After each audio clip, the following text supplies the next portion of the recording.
1440 हिजरी के अशे मुहर्रम की आज 3 तारीख है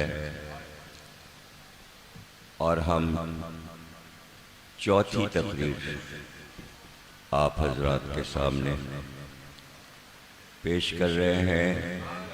मौजू हमारा विलायत और फजीलत है।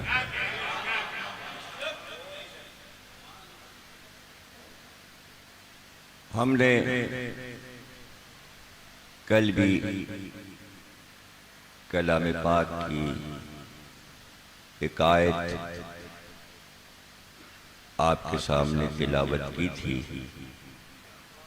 सूरह रात कलाम पाक का 13वां सूरा है और उस आयत का निशान 43 है और पूरे सूरे में 43 ही आयतें हैं। ये सूरह रात की आखिरी आयत है।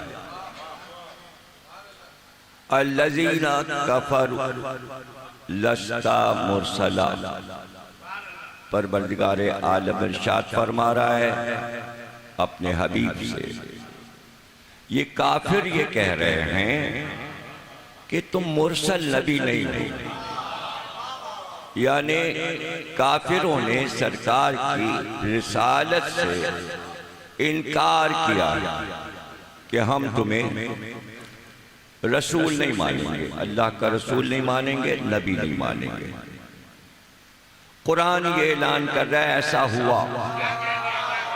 सवाल ये है कि वो कौन लोग थे, कहाँ के लोग थे, कहाँ रहते थे, जिन्होंने रसूल अल्लाह की रिसालत से इनकार किया था जब रसूल अल्लाह ने रिसालत का ऐलान किया और अल्लाह को कहना पड़ा कि ये लोग इनकार कर रहे हैं।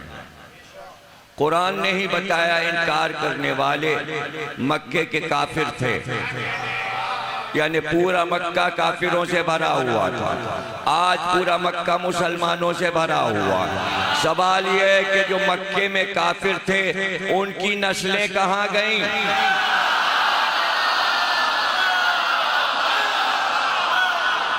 वो सारे काफिर जो कह रहे थे हम तुम्हें रसूल नहीं मानेंगे, तो अल्लाह जलाल में आ गया। और याद रखिए जब किसी आयत में कुल आ जाए तो वो जलाली आयत होती है। कुल वल्लाहु अहद अल्लाहु समद लम यलिद वलम यूलद वलम यकुन लहू कुफुवन अहद। कुल से 4 सूरे शुरू हो रहे हैं। 5वां सूरा कुल से 72वां सूरा सूरह जिन भी कुल है।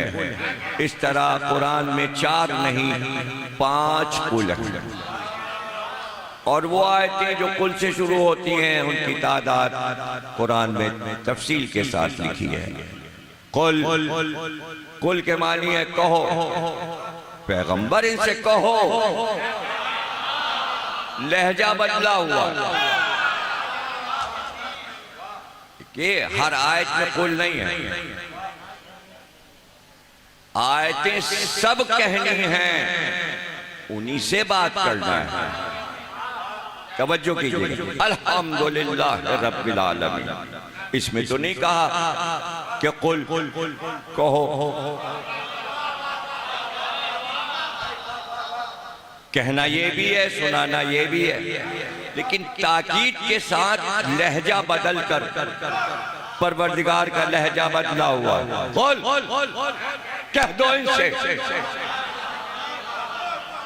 कह दो इनसे। यानी कुल वहां आएगा जहां कुछ पहले से कहा जाएगा, उसके जवाब में परवरदिगार अपने हबीब से कहेगा अच्छा ये कह रहे हैं तो बस कुल कह दो इनसे, यानी दे दो इन्हें जवाब। तो अब जहां जहां कुल आया है उससे पहले कोई बात कही गई। कुल ला सलकुम अलैहि अजरन इल्लल मवद्दता फिल कुर्बा। कह दो इनसे, क्या कह दो? क्यों कह दो? इसलिए कि सरकार के पास जब आपने कहा अजर रिसालत अदा करो तो सब अपनी कश्तियों में सोना चांदी भर भर कर लाए और पैगंबर के सामने रख दिया। यह आपका अजर रिसालत है, आपने मेहनत की है हमारे साथ, हमें मुसलमान किया, हमको दीन दिया, हम आपको ये अजर देते हैं। सरकार ने कहा ले जाओ ये दौलत, हमें ये दौलत अजर में नहीं चाहिए। इसलिए कि अल्लाह कह रहा कुल, इनसे कह दो दौलत नहीं चाहिए। कुल ला असलकुम अलैहि अज्र इल्लल मवद्दता फिल कुर्बा, नहीं चाहिए ये दौलत, हमारे कुर्बा से मोहब्बत करो।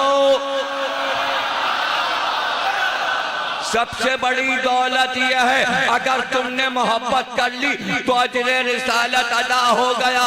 जिसने अहले बैत से मोहब्बत नहीं की उसने अजर रिसालत अदा।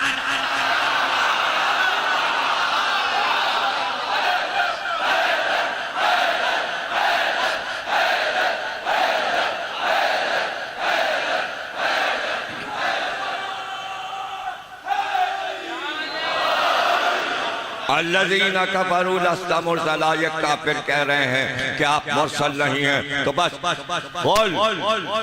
कुल कफ़ा बिल्लाहि शहीदम बैनी व बैनकुम व मन इंदहु इल्मुल किताब। लफ्ज़ किताब पे सूरा खत्म हो गया। इल्मुल किताब कह दीजिए इनसे काफिरों से कि नहीं मानते रसूल तो ना मानो। इसके मानी ये हैं कि अगर सारे काफिर अरब के रसूल अल्लाह को रसूल अल्लाह मानकर और कलमा पढ़कर मुसलमान ना होते तो अल्लाह कह रहा है जब भी हमारे ऊपर कोई असर न पड़ता, इसलिए कि रिसालत के दो गवाह काफी हैं। अल्लाह तो रहेगा हमेशा और वो भी रहेगा जो आलिम किताब है, तुम कुछ नहीं कर सकते, तुम रसूल का कुछ नहीं कर सकते, मानो या न मानो। कुल कफा कह दो काफी है, बस काफी है। लफ्ज काफी जब आ गया तो दो गवाह काफी है। कुल कफा बिल्लाहि शहीदम, एक तो अल्लाह है, बीच में वाव लगाया, और व मन इंदहु इल्मुल किताब, और वो जो आलिम किताब है, जिसके पास किताब का इल्म है। यहाँ पर मौलाना फरमान अली साहब ने अपनी तफसीर में हाशिए पर लिखा कि इल्मुल किताब से क्या मुराद है, तो उन्होंने लिखा कि इल्मुल किताब से मुराद है जिसके पास आसमानी इल्म है। अब मैं पहले उनकी तफसीर आपको सुना दें। फरमान अली साहब का कुरान वो कुरान है जो हर घर में मौजूद है। देखिए हर शिया के यहाँ जो कुरान है वो या फरमान अली साहब का होगा या मकबूल अहमद साहब का होगा। दो ही वो बड़े आलिम हैं जिन्होंने बर्रे सगीर में आज से 100 साल पहले उर्दू तर्जुमा और तफसीर की। अब इस 100 साल में इन दो आलिमों के अलावा तीसरा कोई उठा नहीं। तर्जुमे तो बहुत लोगों ने उर्दू में कर दिए, देख देख कर उर्दू से उर्दू कर दिया। अहले सुन्नत के यहाँ बहुत उर्दू तर्जुमे हैं, हमारे यहाँ कम हैं। उसके बाद एक आध लोगों ने किए, लेकिन तफसीर सब नहीं लिख पाए, तफसीर सब नहीं लिख पाए। हाँ बाद में अब इधर 20-25 बरस के अरसे में कुछ लोगों ने तफसीर लिखी, कुछ ने फारसी और अरबी तफसीरों के तर्जुमे कई कई जिल्दों में कर दिए। तो पाकिस्तान में बहुत सी तफसीर जो अहले शिया तशय्यो की थी वो तर्जुमा हो गई और अब वो तर्जुमे मौजूद हैं। लेकिन फरमान अली साहब फरमाते हैं कि तमाम मुअर्रिखीन का अहले सुन्नत का सबका उन्होंने नाम लिखा है। सालबी, सयूती, ये अहले सुन्नत के बड़े बड़े मुफस्सिर हैं। सबका इत्तेफाक है कि यहाँ इल्मुल किताब से मुराद मौला कायनात अली इब्न अबी तालिब। तो शिया मुफस्सिरीन और अहले सुन्नत सब मानते हैं कि इस आयत में दूसरा गवाह जो है वो अली है। लेकिन अगर कुरान से ही साबित कर दिया जाए कि यहाँ शख्सियत कौन सी है तो वो ज्यादा अच्छा है।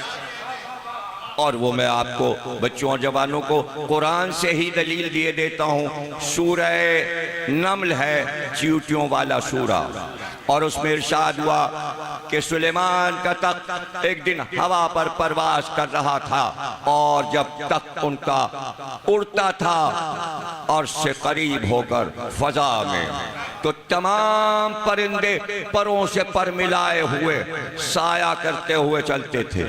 यानी जिस वक्त वो निकलते थे तो चरिंदों परिंदों दरिंद नीचे सारे दरिंदे दौड़ते हुए चलते थे। तख्त के नीचे नीचे सारे चरिंदे परिंदे खाना पीना छोड़ दे, सुलेमान की सवारी निकल रही, इसलिए कि उनका बादशाह है। अब वो कोई काम नहीं करेंगे, यानी उनका काम सिर्फ ये है कि बस अब तख्त के साथ चलना है। और 3 मील लंबा तख्त था और उसी के ऊपर सारे अहले दरबार बैठते थे, कुर्सियां रखी हुई होती थी और उसके ऊपर सब बैठे होते थे और वो तख्त उड़ा करता था। ये हजरत सुलेमान का मौजिज़ा कुरान ने बयान किया।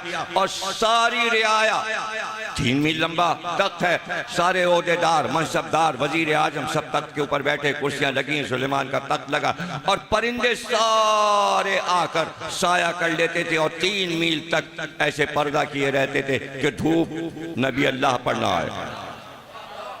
सिर्फ अल्लाह को ये दिखाना था, चूंकि सुलेमान ने ऐसी हुकूमत मांगी थी कि हर मखलूक पर हमारी हुकूमत। सूरह नमल क्यों रखा गया नाम, यानी चूंटी वाला सूरा, इसलिए नाम रखा गया चूंटी वाला सूरा कि जब तख्त निकला सुलेमान का और परिंदे भी आ गए, दरिंदे नीचे आ गए, चरिंदे भी आ गए और तमाम जिन्नात उस तख्त के गिर्द फजा में कंधे पर तख्त रखे हुए हवा में उड़ रहे होते थे। इफरीत, इफरीत का नाम भी कुरान ने लिया, ये कुरानी नाम है इफरीत। वो भी होते थे जिनको हिंदी में तर्जुमा करते हैं देव, अरबी में उसे इफरीत कहते हैं। वो भी होते थे, इफरीत भी होते थे, जिन्नात भी होते थे और सब तख्त के गिर चलते थे और फजा में तख्त बुलंद रहता था। ऐसे में कई लाख और करोड़ चूटियां जो थीं वो चर रही थी, यानी अपने दाने को जमा कर रही थी। बिलों के गिर जंगलों में जगह जगह चूटियों के बिल होते हैं, तो चूटियों के सरदार ने चूटियों से कहा, अब ये कुरान में बयान हो रहा है इसलिए चूटी नाम सूरा का हो गया कि चूटी बात कर रही है और अल्लाह चूटी के नाम पर पूरा सूरा कर रहा है। हालांकि उस सूरे में तख्त सुलेमान का जिक्र है, परिंदों का जिक्र है, दरिंदों का जिक्र है, जिन्नात का जिक्र है, लेकिन सबसे छोटे कीड़े का जिक्र किया। यानी बताना यह था कि वो छोटा कीड़ा जो है उस पर भी सुलेमान हाकिम है, उस पर भी हाकिम है। और ये क्या था कि हमने उसी सूरे में अल्लाह ने कह दिया मंतक़ुत्तैर, हमने तमाम दरिंदों परिंदों मखलूक़ात और हशरातुल अर्ज़ की ज़बानें अपने नबी को सिखा दी। यानी सुलेमान ऐसे आलिम थे, इतने बड़े आलिम थे कि हर दरिंदे हर परिंदे की ज़बान जानते थे और उसकी ज़बान में बात करते थे। अब चूटी कितना छोटा एक कीड़ा है, कभी किसी ने क्या चूटी को बोलते सुना?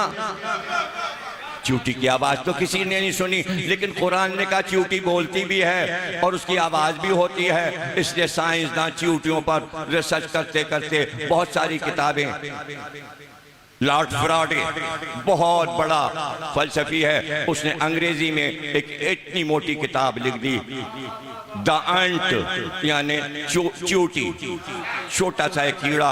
उसके ऊपर उसने पीएचडी की और उसके लिए उसने पेशरफ में लिखा कि मैं चूटियों पर किताब कैसे लिखता। तो मैंने एक जंगल में एक कुआं तलाश किया और पता चला कि उस कुएं के गिर्द बहुत सी चूटियां रहती हैं। मैंने अपना बिस्तर वहीं कुएं के पास बिछा दिया, वहीं खाने पीने का सामान रखा, खुद ही मैं पकाता था, खुद ही खाता था कि मुझे चूटियों से दोस्ती करना पड़ी। दोस्ती इसलिए वो मेरे ऊपर चढ़ती थी, मेरे बिस्तर पे आ जाती थी, तो मैंने चूटियों की आदात व अतवार का मुशाहिदा किया। जब तक मैं चूटियों से दोस्ती न करता मैं किताब कैसे लिखता? जब वो पूरी किताब 1000 सफ़े की लिख चुका तो उसने कहा, उसके बाद मैंने तलाश किया कि चूटियों पर किस किसने लिखा, लेकिन कहीं कुछ ना मिला। तो मैंने सोचा कि मैं ही पहला आदमी हूँ जो चूटी पर किताब लिख रहा हूँ। उसके बाद इत्तेफाकन मैंने नहजुल बलागा पढ़ ली। उसमें मैंने देखा मौलाए कायनात का पूरा खुतबा चूटी पर था। जब मैंने वो खुतबा पढ़ा तो मैं हैरान रह गया कि मैंने तो चूटियों के पास बैठ के पता लगाया, अरे ये कौन सा इंसान है जिसने चूटियों की एक एक अदा, एक एक बात अपने खुतबे में बयान मिंबर सलूनी पर।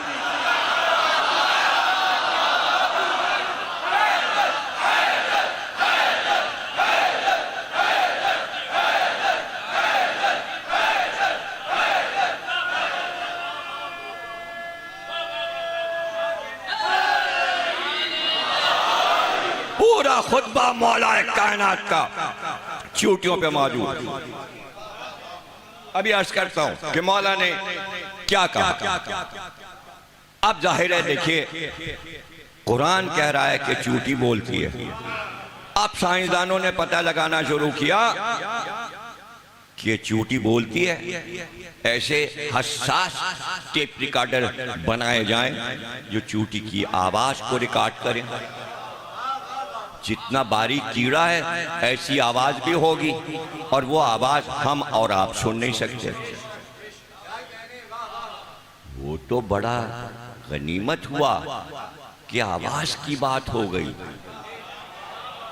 आवाज की बात हो गई। और दादा ने पूरा खुतबा दिया। अब पोते का जुमला सुनाता हूं। इमाम ज़ैनुल आबिदीन सल्लल्लाहु अलैहि वसल्लम, वो दादा है, ये पोता, वो भी अली, ये भी अली। आप सहीफे कामला के दुआ में फरमा रहे हैं, रात को दुआ करते हुए, ऐ परवरदिगार तुझसे भाग कर कोई कहां जा सकता है और क्या तेरी तारीफ हो सकती है। अरे तू तो वो है कि पहाड़ पे जब चींटी चलती है तो तू चींटी के कदमों की चाप सुनता है। तू वो परवरदिगार, पता चला अभी तो बोलने की बात थी, चलने में भी आवाज है, मगर वो सुनता है जो चींटी की पैरों की आवाज सुन ले। क्या वो हमारे ये नारे नहीं?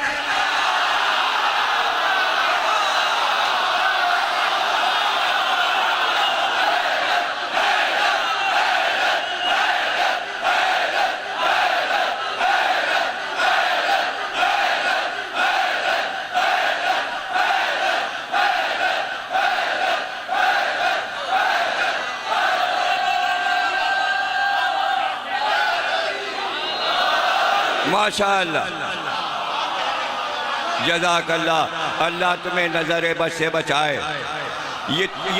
ये तुम हमें दाद नहीं दे रहे हो। बहुत से लोग एतराज करते, साहब मजलिस डिस्टर्ब हो जाती है, बयान सुनते सुनते लड़के खड़े हो जाते हैं, नारे लगाते हैं, इन्हें रोकिए, इन्हें मना कीजिए। इन्हें नहीं रोका जाएगा, इन्हें नहीं मना किया जाएगा। मजलिस का हिस्सा है। अरे इसलिए हिस्सा है कि लोग तो बहुत गुजरे, कहीं मजमू में किसी के नारे नहीं लगते सिवा अली के किसी का नारा।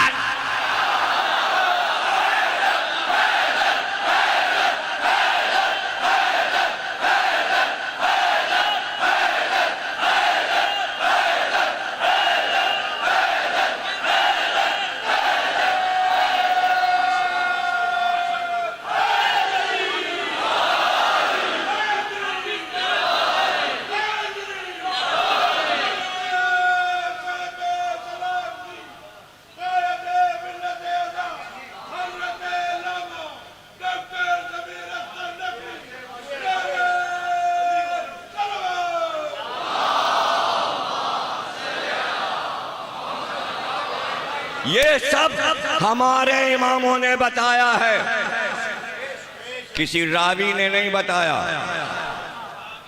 अगर हमारे आइम्मा इस सतह पर गुफ्तगू ना करते तो आज साइंस ने जो तरक्की की है तो साइंस अकड़ के कहती किसी मजहबी रहनुमा ने ऐसी तरक्की याफ्ता बातें नहीं बताई। आज साइंस जब पढ़ती है हमारे आइम्मा को और चीज ईजाद करती है तो सर शर्म से झुक जाता है। हमने क्या ईजाद किया बता तो सब वो गए हैं। मोहब्बत का मरकज, मवद्दत का मरकज, ये हमको नाश किस पर है? ये हम खुले मैदानों में अपने आइम्मा का जिक्र शान से क्यों करते हैं? इसलिए कि खिदमत खल्क करके गए, इंसानियत को बुलंद करके गए, इंसानों को इल्म सिखा कर गए। मैं बता चुका कि असल मकसद अल्लाह का ये था कि हमारी खिलकत को आलिम बनाया जाए, लेकिन वही बना सकता था जो खुद आलिम हो।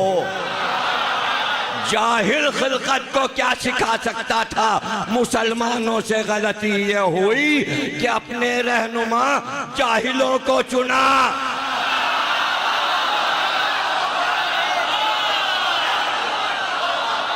जाहिलों को चुना, आलिम को छोड़कर। इसी को जुल्म कहते हैं। जो आलिम को छोड़कर जाहिल के पीछे जाए यही सबसे बड़ा जुल्म है जिसे कुरान ने बयान किया। अब क्या शिकवा? यहूदी हमसे आगे निकल गए और ईसाई हमसे आगे निकल गए और जहाज उन्होंने बना लिया और फलाना कंप्यूटर। अरे तुम बनाते अगर अली के पीछे चलते।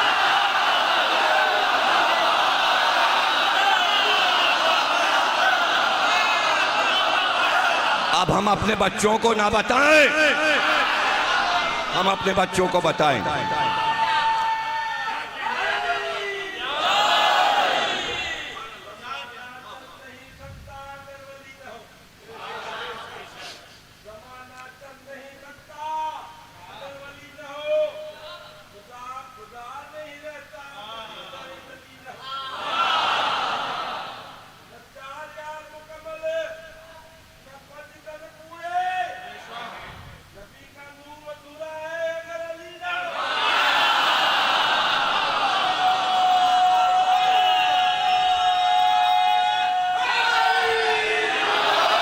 जज़ाकल्लाह, माशाअल्लाह।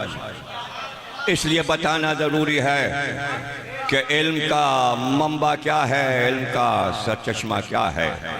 मुफस्सिरीन ने, यानी जैसे कि मैं कह रहा था कि फरमान अली साहब ने कुरान के हाशिए पे लिखा कि खुद मुफस्सिरीन और रावी तो कहते हैं ये आयत अली की शान में है, लेकिन खुद मौला कायनात ने फरमाया कि ये आयत कुल कफ़ा बिल्लाह मेरी शान में है। और उसके आगे लिखा कि इस आयत ने उतर के बताया, इसलिए मौलाए कायनात ही कायनात में वो वाहिद हस्ती हैं जिन्होंने मिंबर पे बैठ के कहा सलूनी, मुझसे पूछो जो चाहे पूछो, इसलिए कि मैं आलिमे किताब हूँ, मैं आसमानी इल्म रखता हूँ। इसलिए सलूनी कहकर कहा मैं जमीन के रास्तों की तरह आसमान के रास्तों से वाकिफ हूँ। सलूनी कहने के बाद का यानी मैं आसमान के रास्ते जानता हूँ। आज इंसान आसमान में रास्ते तलाश कर रहा है, शटलें भेज भेज के रोक रहा है ताकि हम आसमानों में रास्ता तलाश करके वहां तक पहुंच सकें जहां मखलूकात आबाद हैं। ये भी हमारे आइम्मा ने बताया कहां कहां मखलूकात आबाद है। इमाम सादिक ने फरमाया कि जैसे तुम आज इस दुनिया में रह रहे हो, बिल्कुल इसके मुकाबिल दुनिया के उस पार, आफताब के उस तरफ तुम इस किनारे पर हो और उस किनारे पर एक और सैयारा बिल्कुल जमीन जैसा है और वहाँ पानी भी है और हवा भी है। वहाँ एक मखलूक आबाद है जो तादाद में तुमसे ज्यादा है, जो तादाद में तुमसे ज्यादा है, लेकिन उस पूरे कुरे पर जितने लोग आबाद हैं वो सिर्फ ये जानते हैं कि 14 मासूम आए और वो रातों दिन उन 14 के दुश्मनों पर लानत करते हैं।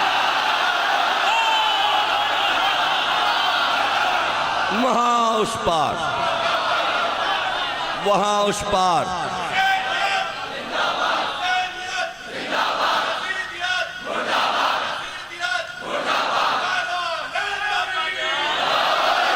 मखलूक है, ये हमारे आइमा बता रहे हैं। और फिर कुरान ने कहा कि सुलेमान का तख्त चला सूरह नामल में।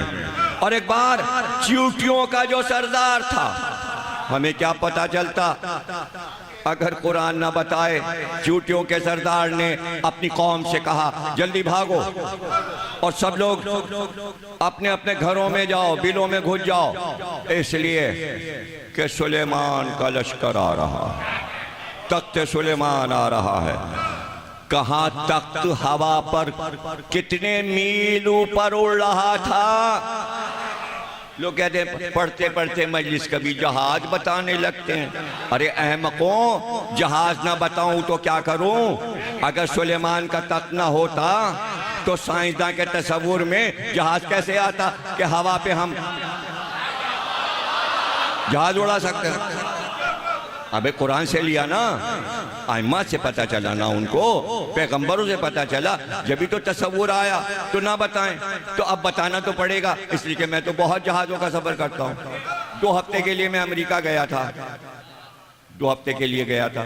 तकरीबन 16 सफ़र 17 सफ़र किए मैंने। महफिल पढ़ी, दूसरी स्टेट में पहुंच गए 8 घंटे, कैलिफोर्निया, वहाँ से पढ़ा 4 घंटे में, वहाँ से पढ़ा मैं, वहाँ ह्यूस्टन पहुंच गए, वहाँ पहुंच गए, इधर पहुंच गए, उधर पहुंच गए। यानी स्टेट के नाम और उनकी दारुल हुकूमत और सब कहाँ याद करें। बगदीर का जलसा, गदीर का जलसा, गदीर का, विलायत अली विलायत, और हर एक ने अपने इमाम बाड़े का नाम, किसी ने शिकागो वालों ने अली वलीउल्लाह नाम रखा हुआ है, किसी ने अल मुर्तज़ा रखा हुआ है। जो न्यूयॉर्क का बड़ा सेंटर अल इमाम अली सेंटर, जो ईरानी हजरात का है, वहाँ 2 प्रोग्राम थे। हज़रत मुस्लिम की शहादत भी थी और ये विलायत अली का जलसा भी था ईरानी हजरात की तरफ से। वहाँ भी मैंने वहाँ के जो पेश इमाम हैं उन्होंने हमारा इस्तकबाल किया। वो भी ईरान से आए, तशरीफ़ लाए हुए हैं। उन्होंने हमें गले लगाया। उसके बाद उन्होंने मुझसे कहा 3 साल में कराची में रहा। मैंने कहा कहाँ रहे। कहने लगे आकाए हाफिजान के पास। मैंने कहा वो तो मेरे दोस्त थे ईरानी आलिम जो नुमाइश पे रहते थे, मैं नौरोज़ के दिन उनसे टुकरा। वो और लिपट गए मुझसे, कहले वो मेरे उस्ताद थे, आपके दोस्त थे। तो भाई मेरे दोस्त बहुत से बड़े बड़े उलमा के उस्ताद रह चुके हैं, इसमें क्या परेशानी। तो इसमें कोई परेशानी की बात नहीं होनी चाहिए। तो भाई जब जहाज पे आदमी बैठेगा तो बता देगा ना 35,000 फीट की बुलंदी पे उड़ रहा है। भाई कुछ ब्रेक आ रहे हैं रास्तों में, जैसे ब्रेक 40,000 फीट पे चला गया। तो क्या सुलेमान के लिए कोई लिमिट थी? जब जहाज 40-45 हजार फीट पे बुलंद ऊपर जा सकता है स्पेस में, और रॉकेट जो है वो चांद तक जा सकता है, तो सुलेमान का तख्त कितनी ऊपर उड़ेगा? क्या बिल्कुल जमीन से मिल के उड़ेगा? भाई तो बीच में मखलूक आबाद है, तो नीचा तो उड़ नहीं सकता। पता चला जहाज जो है वो अंचोली के तारों पर से होता हुआ चला जा रहा है। ऐसा थोड़ी होता है भैया। आबादी 3री मंजिल जो बहुत ऊंची बिल्डिंग होती है, अब ये सब बताना पड़ता है ना, हालांकि सब आपको मालूम है। जो एयरपोर्ट के करीब ऊंची बिल्डिंग होती है उस पर लाल बल्ब लगा देते हैं ताकि जहाज के कैप्टन को पता चले यहाँ आसपास ऊंची बिल्डिंगें हैं, तो ज़रा ऊपर ही ऊपर रहना। फिर पहाड़ की ऊंची ऊंची चोटियाँ आती हैं, कई कई हजार फुट लंबी पहाड़ बीच में आ जाते हैं, तो ऊपर उड़ना है। तो उसमें लगता है कि जैसे हम अगर पैर रख दें तो पहाड़ की चोटी पे उतर सकते हैं। हालांकि वो बहुत दूर होती है चोटी भी, बिल्कुल करीब नज़र आती है, डर लगता है पहाड़ियों पर से चल। अब तुर्की के अफगानिस्तान के पहाड़ों से होता हुआ और फिर यूरोप के भी पहाड़ ऊंचे ऊंचे आते हैं, उसके ऊपर से जहाज जा रहा है। अरे अब ये तो मैं क्या करूँ, अब आदत है कि मैं विंडो वाली सीट ले लेता हूँ, इसलिए कि मेरा दिल नहीं लगता अकेले जहाज में। मैं जहाज के मुसाफिरों को थोड़ी देखता हूँ, मैं तो मुशाहिदा करता हूँ बाहर क्या हो रहा है, तो सब कुछ मुझे नज़र आ रहा होता है, इसलिए मैं बयान भी कर सकता हूँ। तो क्या अंदाज़ा है आपका, क्या सुलेमान का तख्त नीचा हो? अभी आपको पता चल जाएगा ये गुफ्तगू मैं क्यों कर रहा हूँ, कि कितना ऊंचा तख्त उड़ रहा होगा।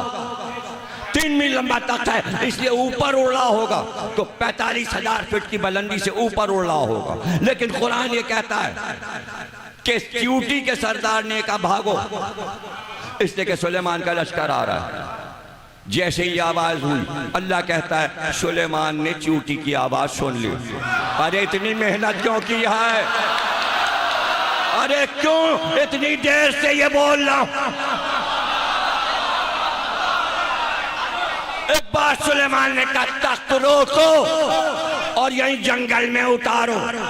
इत्तेफाक से उस वक्त तक अफ्रीका के बर्रे आजम पे उड़ रहा था। ये भी हम ही बता सकते हैं, किताबें जो छानी हैं।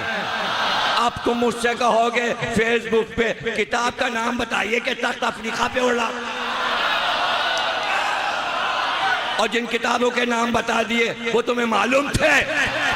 सालबी का नाम मालूम है, सयूती की किताब देखी है। अरे बड़ी बात है अगर आपने फरमान अली का कुरान देख लिया भाई, वही पढ़ लीजिए, उर्दू का घर में होगा। और अगर कहीं ना मिले तो अभी अभी मैंने जाफर से कुरान लिया था। जाफर रज़ा साहब से कहा जरा कुरान लाओ, चलते वक्त देख तो लूं फरमान अली साहब ने क्या लिखा। तो कुरान वहीं कायम से कह के उन्होंने अलमारी पे रखवा दिया, वहीं रखा। ये सब जो पढ़ रहा हूँ जाफर से कहिएगा वो जरा फरमान अली का कुरान लाओ, हमें ज़मीर अख्तर पे यकीन नहीं। हाँ तो भाई पढ़ लीजिएगा, वहीं रखा हुआ है कुरान। और दुकानों पे तो सब क्या रखा हुआ है, कोई ऐसी दुकान नहीं मिलेगी शियों की जहाँ फरमान अली का कुरान लाओ। तफसीर भी पढ़ लीजिएगा, आयतें पढ़ के फिर उसका तर्जुमा भी पढ़ लीजिएगा। सुलेमान ने कहा तख्तों को रुका जहां चींटियों का पड़ाव था। तख्त पे बैठे बैठे हाथ ऐसे किया और चींटियों के सरदार से कहा इधर आ। अब भाई इताअते नबी तो है। सरदार जो था चींटियों का फौरन सुलेमान के हाथ पे आ गया। अब यूं किया सुलेमान, क्यों अपनी कौम से ये क्यों कहा कि जल्दी बिलों में घुस जाओ? कहा हमने तो उनको तंबीह की, बताया भाग जाओ घरों में, सुलेमान का लश्कर आ रहा है। क्यों कहा तूने? कहा बादशाहों का क्या ठीक है, जब वो आते हैं तो अंदर जो भी चीजें हैं रोनते चले जाते हैं। तो हमने कहा हमारी कौम मर जाएगी, हमें अपनी कौम बचाना है। अच्छा चींटी अपनी कौम तो बचाए, अली अपनी कौम।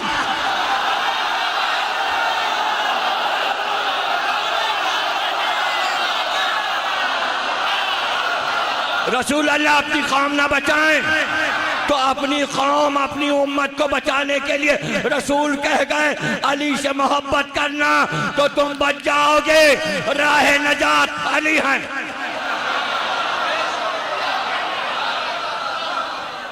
हमने तो अपनी कौम से ये कहा जल्दी भाग जाओ, बादशाहों का क्या ठीक है, वो रोनते हुए निकल जाते हैं। आपने फरमाया बड़ी बातें करना आती हैं तुझे, चींटी का सरदार, बड़ी बातें करना आती हैं तुझे? नाम लो चींटी, बड़ी बातें करना आती हैं, हम तुझे रोनते हुए निकल जाते हैं। सुलेमान ने कहा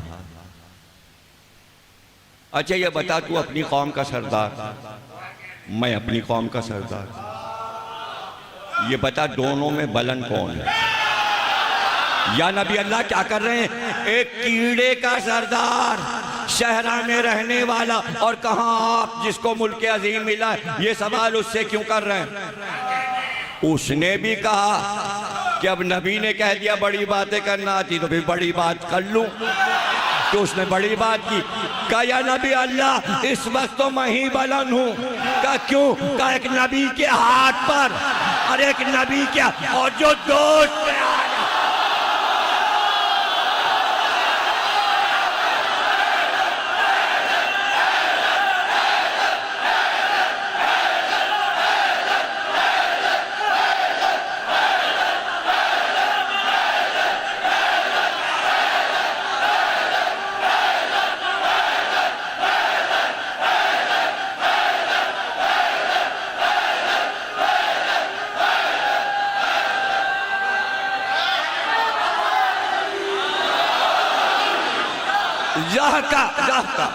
आज कहती सुलेमान हंसे, चूटी की इस बात पर जोर से हंसे, यानी उसे सजा नहीं दी।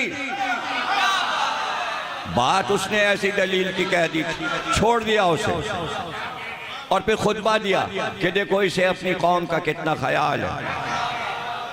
और इसने अपनी कौम को खुतबा दिया, कहा नहीं हम तुझे कुचलते हुए नहीं जाएंगे, इसलिए कि तू रे आया है और अल्लाह ने हमको तुझ पर बादशाह मुकर्रर किया है।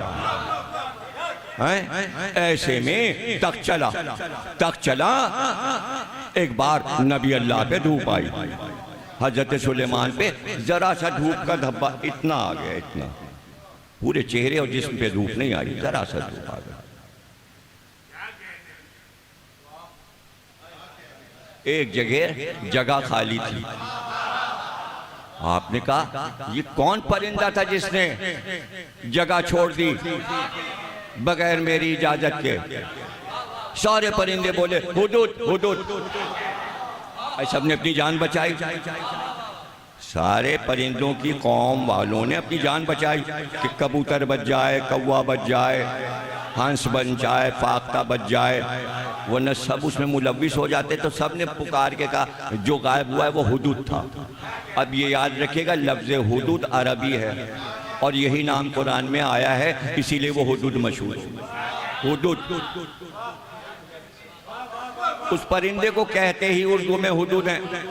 अब उसका नाम उर्दू हिंदी में क्या है वो आप पता लगा लीजिए।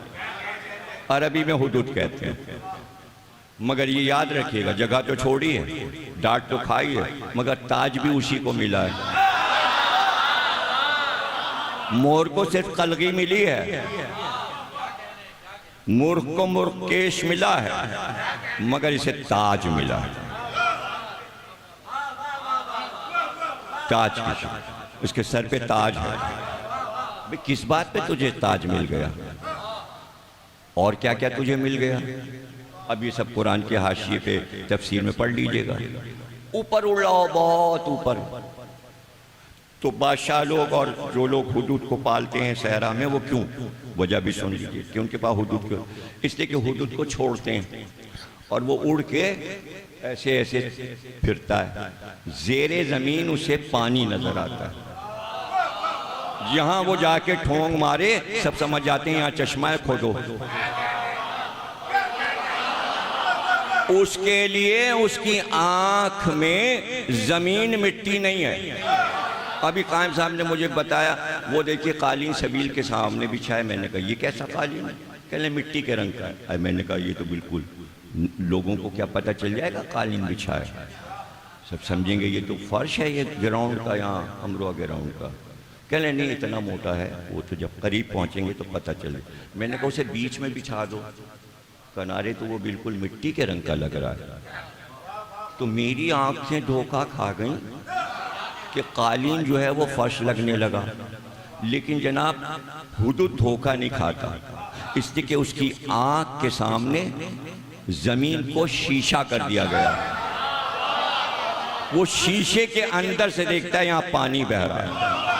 अब आपको मेरी बातों पे यकीन ना आए तो अब क्या करूं? आपकी वजह से मैंने अपनी आंखों का धोखा बताया, वला कोई अपनी आंखों का धोखा बताता है? ये तो तजुर्बे की बातें, जितना जितना पढ़ेंगे आप उतनी बातें ज़्यादा से ज़्यादा मालूम होंगी।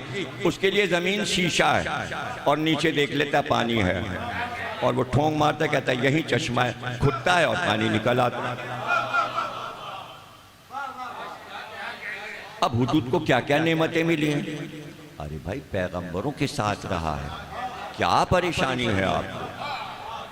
जब सुलेमान के पास रहा है तो कुछ ना कुछ तो उसको नेमतें मिल गई होंगी और अल्लाह ने दी होंगी। सबने कहा हुदूद, अब कुरान है ये भाई, हमसे बहस ना कीजिएगा आप, और कोई हवाले की जरूरत नहीं है, कुरान की आयत पढ़ लीजिएगा। उनका अच्छा, बगैर नबी की इजाजत की जगह छोड़ा, आए मैं इसकी गर्दन काट के मिलोड़ के रख दूंगा, मैं इसे हलाल कर दूंगा, मार दूंगा, इसकी गर्दन अलग कर दूंगा, काट दूंगा। तो ये तय हो गया सुलेमान के इस किस्से में कुरान की सूरह नम्ल की इस आयत से कि अगर कोई नबी के इजाजत के बगैर जगह छोड़ दे,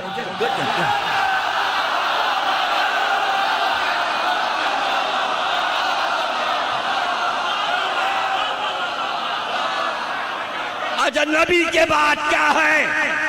नबी के बाद आखिरी नबी है। जब तक सरकार है उनके हुक्म के बगैर अगर कोई जगह छोड़ दे तो क्या होगा? जंगे ओहद याद है, नबी ने कहा था जगह नहीं छोड़ना, सबने जगह छोड़ी, उधर ही से दुश्मन।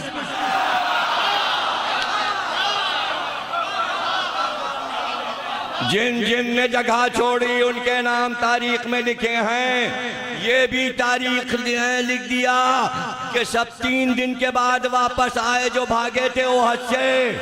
सरकार ने इंतजार किया कि कब वापस आएंगे। जब वापस आए सरकार ने कहा कहाँ चले गए थे? ये नहीं कहा कहाँ भाग गए थे, कहाँ चले गए थे? का सरकार पहाड़ी पे चढ़ गए थे। का क्यों चढ़ गए थे पहाड़ी पे? का एक आवाज आई थी, अरे मुसलमानों भागो, नबी कत्ल कर दिए गए। का मैं तो तुम्हारे सामने बैठा हूं। का तो वो तो ऐलान कर रहा था एक आदमी पुकार पुकार के, जल्दी निकलो मुसलमानों, नबी कत्ल कर दिए गए। का आवाज जानते हो किसकी थी? कौन पुकार रहा था? का सरकार कौन पुकार रहा था? का शैतान पुकार रहा था, भागो। पता चला जब मुसलमान भागते हैं तो शैतान की पुकार पर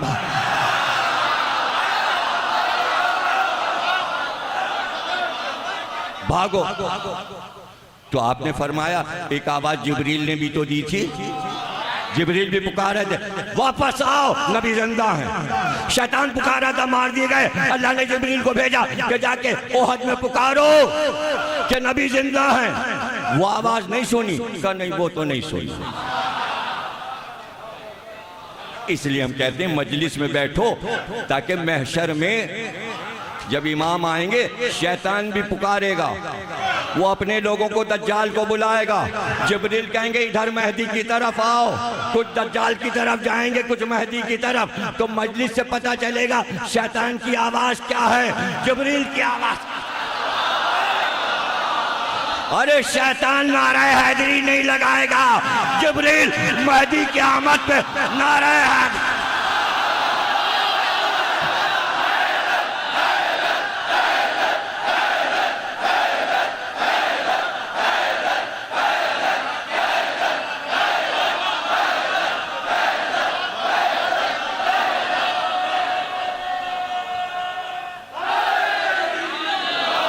जज़ाकल्लाह, माशाअल्लाह, अल्लाह आपको नजर बस से बचाए।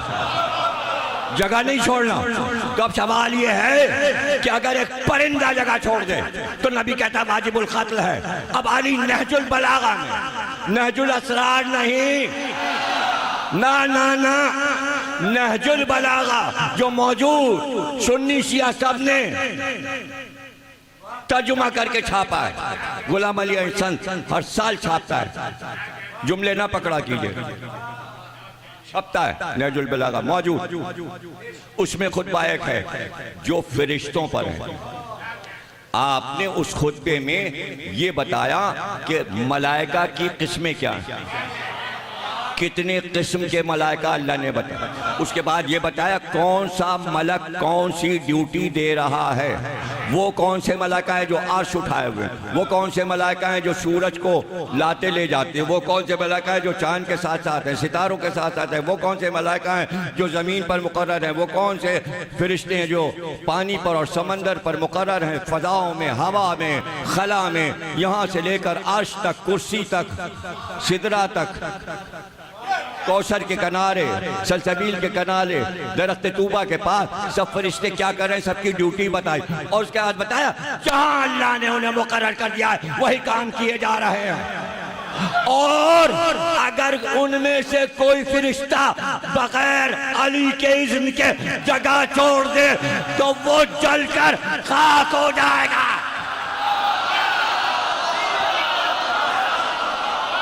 मेरे इज़्न के बगैर ड्यूटी अल्लाह की इज़्न वली से लेना है, उलिल अम्र से। अम्र इसका है, साहिब अम्र ये है, हजरत हुज्जत ये है, इजाजत इससे लेनी है। इसलिए कि हाकिम जमीन व आसमान का ये है, इमाम महदी से फरिश्तों को इजाजत लेनी होती है। कभी सूरह कद्र पढ़ा,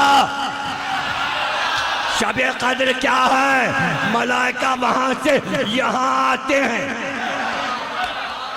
और यहाँ के मलाइका वहां जाएं, वहां के यहाँ आते हैं। पता चला वली इमाम महदी हैं, रूह और मलाइका, तनस्सलुल मलाइका व रूह फीहि बिइज़्नि रब्बिहिम, अपने रब की इजाजत से महदी के पास आते हैं। अल्लाह कहता है जाओ, वहां जाओ, अम्र लेकर जाओ, अम्र इरादा लेकर जाओ। नहीं पढ़ते सूरह कद्र भी लोग नहीं पढ़ते, हालांकि लिखा है शब कद्र में 70 बार सूरह नज़लना तस्बीह पे पढ़ो, बड़ा सवाब है, बहुत सवाब है। शब कद्र में 70 बार पढ़ो, और मगरिब की नमाज में बड़ा सवाब है। सूरह नज़लना रात को पढ़ो, सूरह अलहम के बाद। ये बातें भी तुम्हें किसी ने बताई हैं? तो छोटी छोटी बातें हैं, तो अली ने खुतबे में बता दिया। तो इसके माने इज़्न, इजाज़त जो है वो नबी की है या वली की है, या अली की है? अली वली, इमाम महदी तक इज़्न, इजाज़त ही इजाज़त, इजाज़त लेनी है साहिब आमर। थोड़ी देर में हुदूदा के तख्त पे बैठ गया सुलेमान के सामने। आपने डांट के कहाँ था जो इतनी देर में आया? डांट पड़ी। छोटा सा परिंदा, कहना या नबी अल्लाह, बस उड़ रहा था, उड़ते उड़ते सोचा इतना बड़ा आपका मुल्क है, तो हमने सोचा कि आज हम दूर तक उड़े और अपने नबी की सल्तनत की हुदूद का पता लगाएं। अच्छा, एक छोटा सा परिंदा सुलेमान जैसे नबी की हुदूद तलाश करने निकला है। अरे वो परिंदा है तो हुदूद तलाश कर रहा है, आप भी परिंदे हो, अली की हुदूद तलाश कर रहा है। अरे वो तो उड़ के पता लगा रहा था, तुम्हारे पास तो पर भी नहीं है कि ऊपर जा सको। हुदूद कहाँ मिलेगी? यहीं यहाँ मिल जाएगी। महलों में हुदूद तलाश हो रही है। पाकिस्तान जैसे छोटे मुल्क में अली की हुदूद। अरे किसी बड़े मुल्क में रहते होते, रूस वूस में कहीं जिसका एरिया बड़ा है, चाइना, बड़े बड़े मुल्क, तो चलो हुदूद देखते घूम फिर के। अरे दीवारें छीनी, लोग नहीं देख पाते कहाँ तक चली गई है। दीवारों की हुदूद नहीं मिल रही, पहाड़ों की हुदूद नहीं मिल रही, साइबेरिया के मैदानों की हुदूद नहीं मिल रही, अफ्रीका के जंगलों और सहराओं की हुदूद नहीं मिल रही, समंदरों की हुदूद नहीं मिल रही। आपको अली की हुदूद।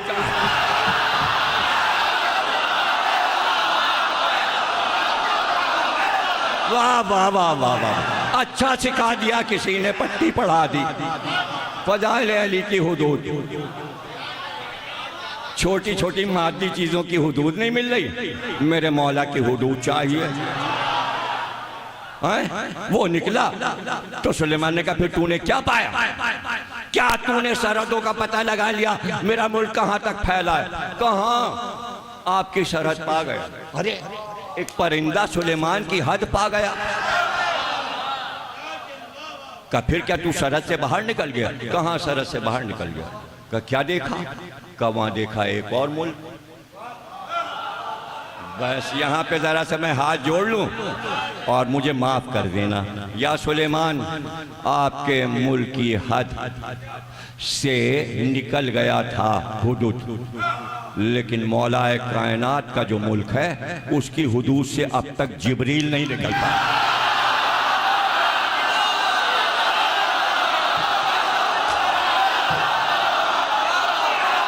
भाई सलामत रहो।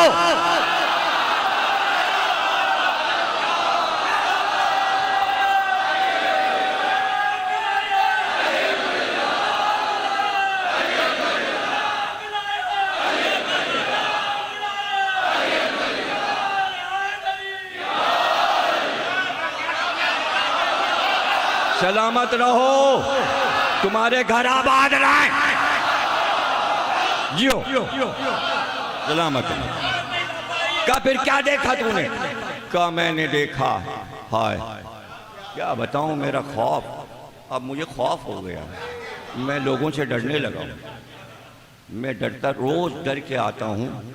मौजू तो रख दिया विलायत और फजीलत, अब तीसरी तकरीर है, अब चौथी तकरीर है, अब पांचवी तकरीर, और मैटर नहीं है। इस खौफ ने ये किताब साथ रखी हुई है कि जैसे ही मैटर ख़त्म होगा तो मैं देखो किसी ने निशानी भी है आज निशानी भी किसी ने, कार्ड गिर गया कहीं, अब ढूंढना मुश्किल नहीं है, ये है कार्ड, इसको यहाँ रखना चाहिए। ये तो मैं सोचता हूँ वो 70 वाली मनकबतें शुरू कर दूंगा, लेकिन मैं घड़ी देखता हूँ, मैंने कहा अभी तो तमीज़ थी, अभी ये पढ़ना है।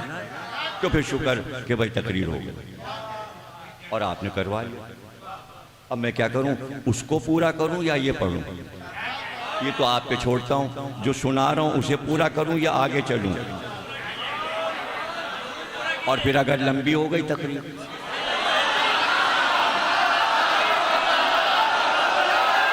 तो सुन लो, उसने कहा एक और मुल्क नजर आया, लेकिन मैं वहां उतरा, वहां मैंने देखा वहां हाकिम कोई मर्द नहीं, एक औरत है, और वो इतनी खूबसूरत है कि दुनिया में रूए जमीन पर उसका जवाब नहीं।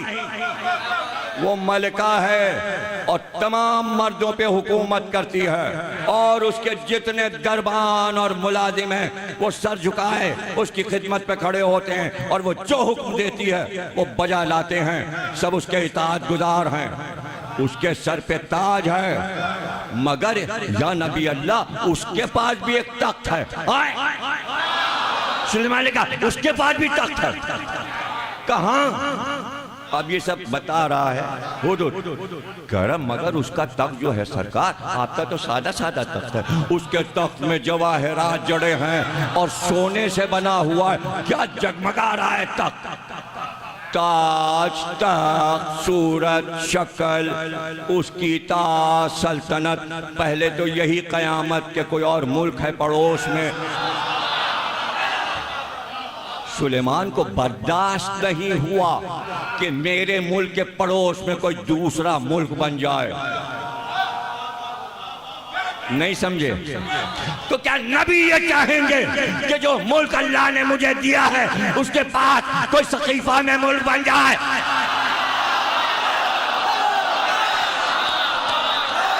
बस एक मुल्क रहेगा और वो अली का मुल्क है। इसलिए कहा मन को तुम्हारा वफादाला, मुल्क एक है, वो गदीर खुन का मुल्क है। अब दूसरा मुल्क अल्लाह को मंजूर नहीं। आप कहेंगे बन तो गया, अरे बन तो गया, जुमला तो मेरा ले लो, टूट भी गया।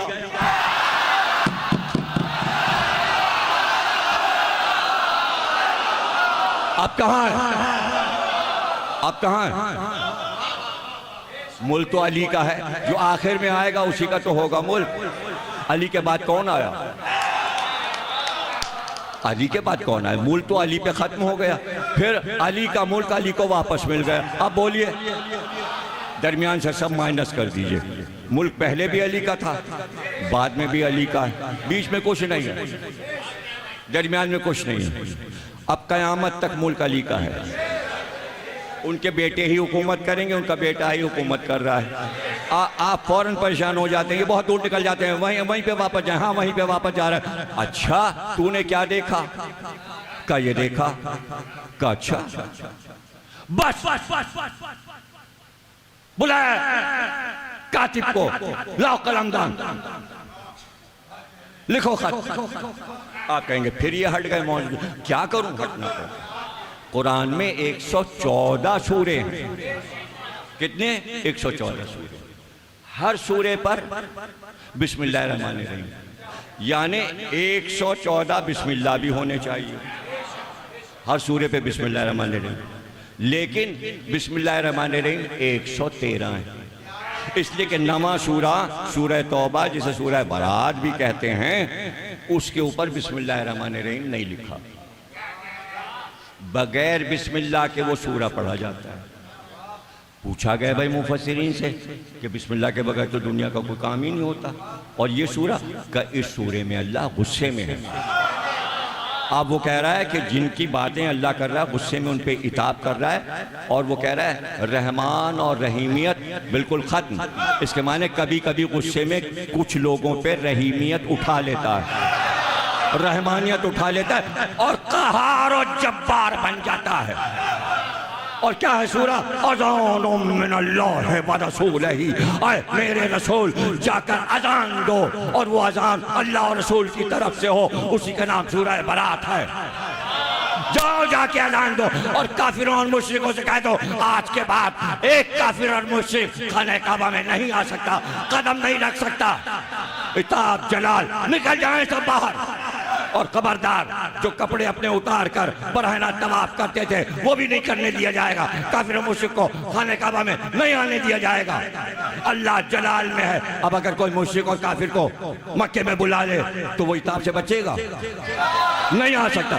मना है, मक्के मदीने में काफिर और मुशरिक नहीं आ सकते। इसीलिए अली ने अपना दारुल हुकूमत मदीने से हटाकर कूफा बनाया कि बाहर वाले, चाइना वाले, हिंद वाले, सिंध वाले जब आएंगे कलमा पढ़ने तो पहले जब आएंगे तो काफिर होंगे, तो वो रोज़ा रसूल के पास से गुजरेंगे। अल्लाह ने मना किया है हरम में काफिर मुशरिक।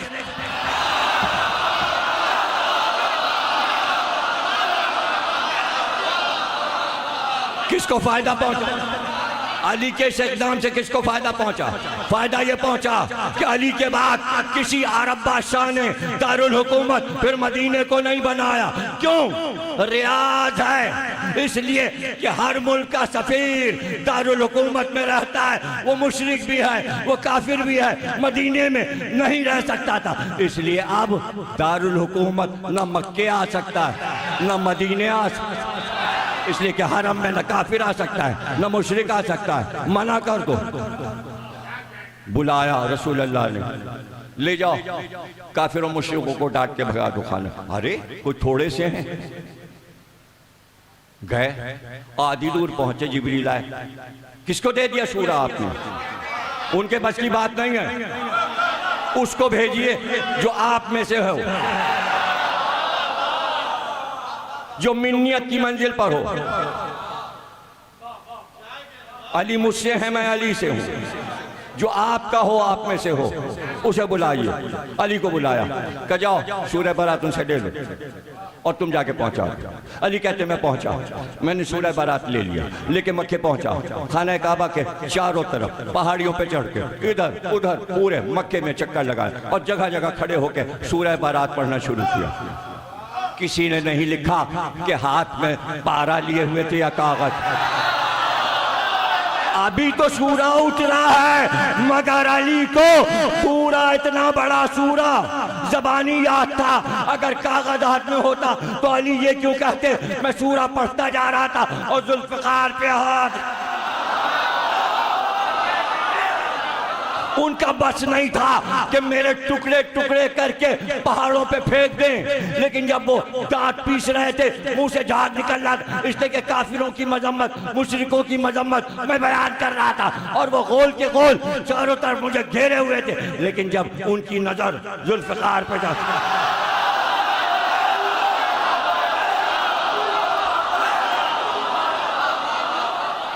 परवरदिगार मुझे बता दे, एक काम तो किसी और को कर लेने दे, तेरा हर काम अली करते हैं, ये बता दे। अब यहाँ तो सीधे सीधे सूरा पढ़ना था, एक से एक कारी कुरान थे, जाके देख के ही पढ़ देते। क़िरात तो अच्छी अच्छी थी, अब अली को क्यों भेजा? तो आसमान से मेरे ऊपर एक निदा आई, का अहमक बेवकूफ, तू अल्लाह की मसलहतों में बोलता है, बदतमीज, तुझे पता नहीं अल्लाह जो कुछ करता है वो सोच कर। अगर किसी और को भेज देते तो काफिर उससे कहते कल तक तुम्हारे बाप भी यहाँ, तुम्हारे दादा भी यहाँ, सिर्फ अली से कोई न कह सका कि तुम्हारा बाप दादा